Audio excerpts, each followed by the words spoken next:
جب تمہارے پروردگار نے فرشتوں سے کہا کہ میں مٹی سے انسان بنانے والا ہوں، جب میں اس کو درست کر لوں اور اس میں اپنی روح پھونک دوں تو اس کے آگے سجدے میں گر پڑنا، سو تمام فرشتوں نے سجدہ کیا مگر ابلیس کہ وہ اکڑ بیٹھا اور کافروں میں ہو گیا۔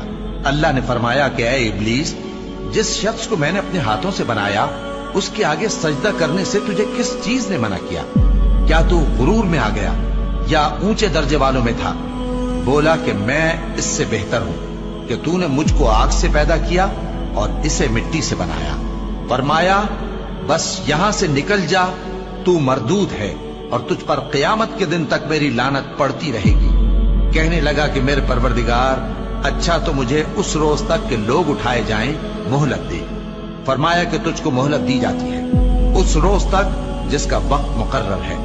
کہنے لگا کہ مجھے تیری عزت کی قسم، میں ان سب کو بہکاتا رہوں گا سوائے ان کے جو تیرے چنے ہوئے بندے ہیں۔ فرمایا ٹھیک ہے، اور میں ٹھیک ہی کہتا ہوں کہ میں تجھ سے اور جو ان میں سے تیری پیروی کریں گے سب سے جہنم کو بھر دوں گا۔ اے پیغمبر، کہہ دو کہ میں تم سے اس کا صلہ نہیں مانگتا اور نہ میں بناوٹ کرنے والوں میں ہوں۔ یہ قرآن تو اہل عالم کے لیے نصیحت ہے اور تم کو اس کا حال کچھ